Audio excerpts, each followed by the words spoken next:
નમસ્કાર વિદ્યાર્થી મિત્રો, ધોરણ 12 ફિઝિક્સ ચેપ્ટર નંબર 9 માં આજે લેક્ચર છે મિત્રો 7. આજના લેક્ચરની અંદર આપણે ઉદાહરણ 2 અને 3 નો અભ્યાસ કરવા જઈ રહ્યા છીએ. તો ઉદાહરણ 2 ની રકમ ટેક્સ્ટના અંદર દેખ્યું મિત્રો શું કહેવા માંગે છે સમજજો. એક અંતગો અરીસાની અક્ષ પર આકૃતિમાં દર્શાવ્યા પ્રમાણે એક મોબાઈલ ફોન મૂક્યો છે. યોગ્ય આકૃતિ દોરી તેનું પ્રતિબિંબ મેળવવું. મોટવની એક સમાન કેમ નથી તે સમજાવો. શું પ્રતિબિંબની વિકૃતિ અરીસાની સાપેક્ષે મોબાઈલના સ્થાન પર આધાર રાખે છે? પ્રશ્ન. તો ચલો મિત્રો અહીંયા દેખો આકૃતિ આપણને દોરીને આપી દીધી છે આ રીતે. કયો અરીસો લીધો છે મિત્રો? અહીંયા અંતગો અરીસો છે. અંતગો અરીસાની અંદર મુખ્ય અક્ષ ધ્રુવી અને મોબાઈલ અહીંયા F મુખ્ય કેન્દ્ર F છે અને મોબાઈલ C ઉપર મૂક્યો છે વક્રતા તરીકે. સમજો વસ્તુ આપણી આ વસ્તુ છે, મોબાઈલ ફોન છે, એને ક્યાં મૂક્યો? C ઉપર મૂક્યો છે. આ માનો મોબાઈલ ફોન C ઉપર મૂકે તો આ છેડો C આગળ મૂક્યો છે અને એનો પોઈન્ટ જે હાઈટ છે કેટલી છે? B જેટલી. બીજો છેડો એનો સ્ટાર્ટિંગ નો આગળનો ભાગ જે છે એ છે. હવે સમજો C ઉપર વસ્તુ મૂકીએ મિત્રો તો પ્રતિબિંબ C ઉપર જ મળે છે અને એના જેટલો જ મળે છે. જેટલી હાઈટ હોય ઊંચાઈ હોય એટલું જ પ્રતિબિંબની ઊંચાઈ મળે છે. માટે આ મોબાઈલના આટલા ભાગના પહેલા C પોઈન્ટની વાત કરીશું. તો અહીંયા દેખજો એના પ્રતિબિંબ મેળવવા માટે ઓછામાં ઓછા બે કિરણોની જરૂર પડશે. ધારો કે આપણે લઈએ છીએ આ છેડા માટેના પોઈન્ટની વાત. તો પહેલા ઉપર એ બિંદુનું સમાંતર કિરણ આપાત કરવાની. સમાંતર કિરણ જાય તો અથડાઈને શામાંથી પસાર થશે? F માંથી. F માંથી પસાર થયું એક. બીજા નંબરે F માંથી પસાર થતું કઈ જગ્યાએથી થશે? સમાન. એટલે જે એ પોઈન્ટ માંથી બે કિરણો નીકળ્યા મિત્રો, બંને કિરણો જ્યાં છેદે એના નીકળેલા છે તો એનો પોઈન્ટ કયો દોર્યો આપણે? A dash. બે કિરણો જ્યાં છેદે ત્યાં પ્રતિબિંબ રચાય. એક સમાંતર નહીં કે F માંથી પ્રતિબિંબ મળી ગયું આપણને A ડેશ મળ્યો. હવે B ડેશ માટે વિચારો મિત્રો. ચલો B ડેશ માટે પણ આ જ રીતે કિરણની વાત કરીએ તો એક તો હતું જ, બીજું કિરણ અહીંયા દેખજો આ જે હેડફોન આગળ ઉપરની લાઈટ છે ત્યાંથી નીકળે F માં અથડાઈને સમાંતર. તો આ રીતે સમાંતર કિરણ થાય છે. આ એનો માર્ગ. એ સમાંતર કિરણના માર્ગે જ્યારે ગતિ કરે છે ત્યારે સમજો મિત્રો જ્યાં છેદે છે એના મૂળ માર્ગે ત્યાં શું દોરે આપણે? B dash. તો B ડેશ B થી C અને C થી B ડેશ બંને મૂલ્યો સમાન હોય છે મિત્રો.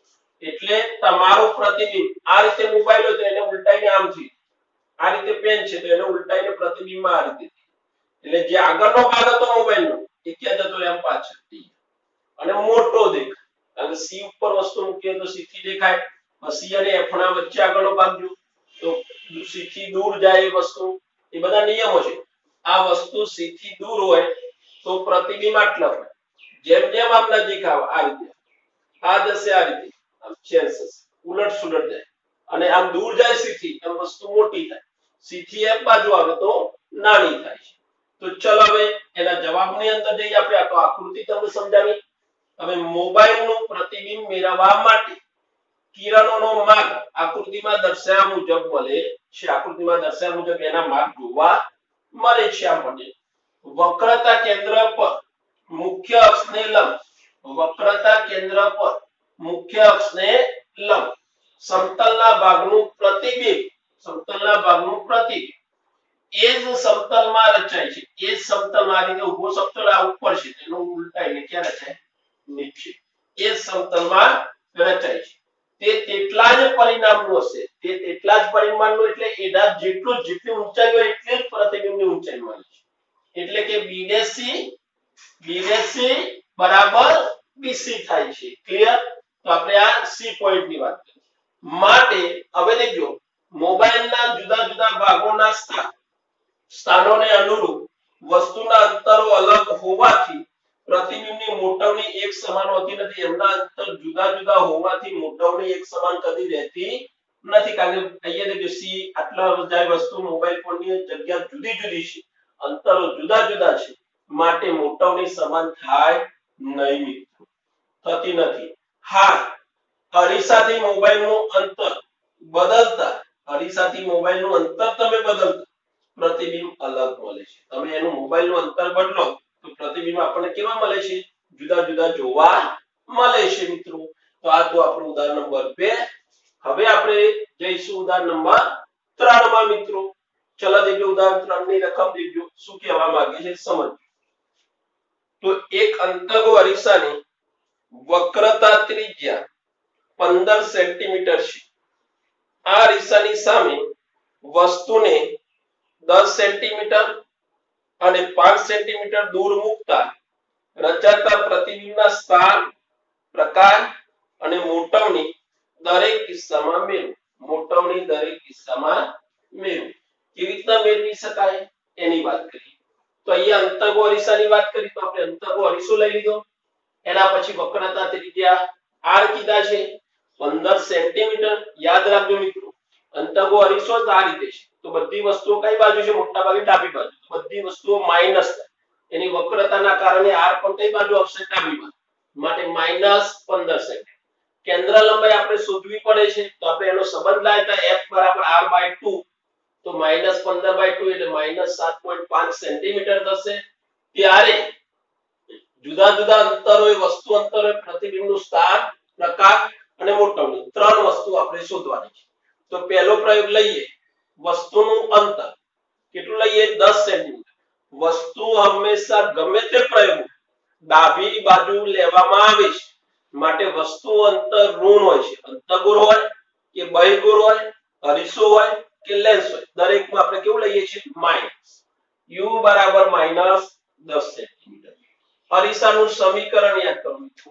1/v + 1/u = 1/f. એ અરીસાના સૂત્ર પરથી ચલો અંદર કિંમત મુકાવજો મિત્રો. 1/v + 1/u, u ની જગ્યાએ માઈનસ બરાબર 1/f -7.5. હવે દેખજો આ પદને પ્લસ છે, પેલી બાજુ જાય તો શું થાય? માઈનસ. એટલે કે પ્લસ માઈનસ માઈનસ થાય કહેવાય, એટલે એને પેલી બાજુ જાય શું થઈ જશે? પ્લસ. તો 1/v બરાબર -1/7.5 પ્લસ 1/10. આ પદ ઉઠાવીને ઓલરેડી માઈનસ છે, ભલે પ્લસ છે, પ્લસ માઈનસ માઈનસ કહેવાય, એને ઉઠાવીને પેલી બાજુ લઈ જાવ તો શું થાય? પ્લસ થશે. લસા લઈ લો 7.5 * 10 લસા, તો ક્રોસ ગુણાકાર થાય, અહીંયા 10 અને અહીંયા 7.5, તો શું થશે? -10 + 7.5. હવે આપણે v શોધવાના, તો એને ઉલટાઈ દો. આ રીતે હતા તો એને ઉલટાઈને આમ લખો. તો v = 7.5 * 10 ભાગ્યા -10 + 7.5. છેદનું સાદું રૂપ આપજો અને અંશનું સાદું રૂપ આપજો. અંશનું આપવું તો કેટલું થાય કેવું હોય તો 75 થશે, અને છેદનું આપવું હોય 7.5 ને 10 તો કેટલા થશે? 2.5. અને કેવા કહેવાય? માઈનસ. કેવા થશે? માઈનસ.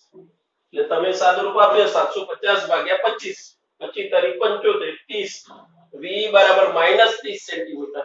v માઈનસ છે એનો મતલબ પ્રતિબિંબ કઈ બાજુ મળે છે? ડાબી તરફ. આમ પ્રતિબિંબ અરીસાથી 30 સેન્ટીમીટર દૂર વસ્તુની બાજુએ મળે છે. આમ પ્રતિબિંબ અરીસાથી 30 સેન્ટીમીટર દૂર કઈ બાજુ મળે છે? ડાબી બાજુએ, વસ્તુની બાજુએ. જે બાજુ વસ્તુ મૂકો છો એ બાજુએ જ આપણને જોવા મળે. ને કેવું હોય? વાસ્તવિક હોય છે અને ઉલટું હોય છે. તો મોટવણી m બરાબર, મોટવણીનું સમીકરણ m બરાબર -v/u. આમ તો h h' છે, પણ ઊંચાઈ આપી નથી એટલે આ જ લેવાય. -v/u. માઈનસ તો ખરા જ નહીં. v કેટલા લાવે? -30. u કેટલા છે? -10. માઈનસ માઈનસ જતા રહે એટલે -3 અને આગળના માઈનસ. m બરાબર -3 અને મોટવણી માઈનસ આવે. અને આ તો કહી શકાય અહીંયા v પણ ડાબી બાજુ આયા છે, એટલે અરીસા મતલબ વસ્તુ બાજુ. તો પ્રતિબિંબ વાસ્તવિક, ઉલટું અને વિવર્ધિત એટલે મોટું મળે છે. કેમ વિવર્ધિત કીધા?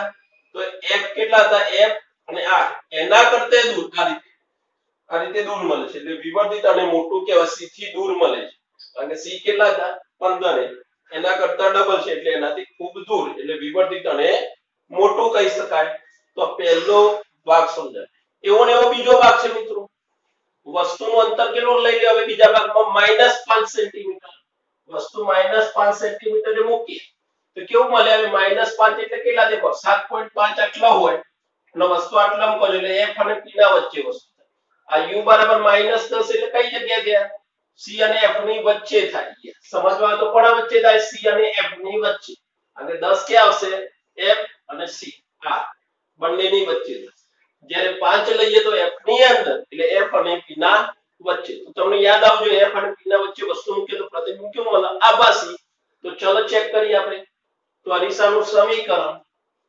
1/v + 1/u બરાબર 1/f અરીસાના સૂત્ર પરથી 1/v + 1/u -5 બરાબર 1/f -7.5 જોઈ શકો છો ચલો સાદુરૂપ આપો 1/v બરાબર -1/7.5 આ પદને ઉઠાઈને પેલી બાજુ લઈ જાઓ તો +1/5 લસા લઈ લો 7.5 * 5 ઉપર ક્રોસ ગુણાકાર -5 + 7.5 સાદુરૂપ આપજો તો એને ઉલટાઈ દઈએ v બરાબર 7.5 * 5 ભાગ્યા 5 + 7.5 સાદુરૂપ તમારી જાતે આપી શકાય તો 7.5 * 5 છેદમાં કાઢી નાખો 5 કાઢશો તો કેટલા વધશે 6 7 2.5 25 તારી 75 એટલે 3 પંચા 15 એટલે 15 સેન્ટીમીટર આમ પ્રતિબિંબ અરીસાથી 15 સેન્ટીમીટર પ્લસ મળે એટલે અરીસાની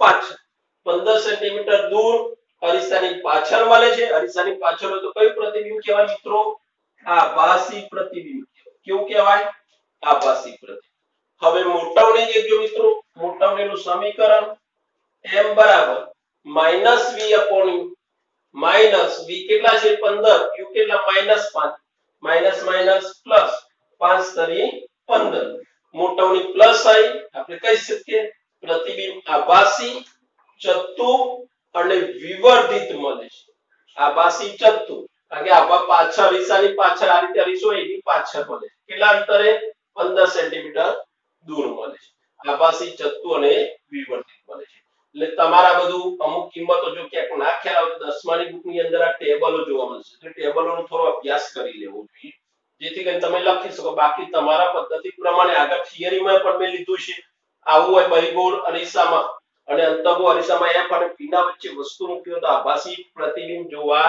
મળે છે આભાસી અને ચત્તુ ક્લિયર મિત્રો તો આ એક્ઝામ્પલ તમારી નોટબુકમાં અવશ્ય ગણવાના એક્ઝામ્પલ બે વખત ગણવાનો આગ્રહ રાખજો જેથી કરીને તૈયારી સારી થાય બે વખત લખશો તો ઝડપથી આવડી જશે આગળના લેક્ચરમાં હજી ઉદાહરણ નંબર 4 નો આપણે અભ્યાસ કરીશું થેન્ક યુ વિદ્યાર્થી મિત્રો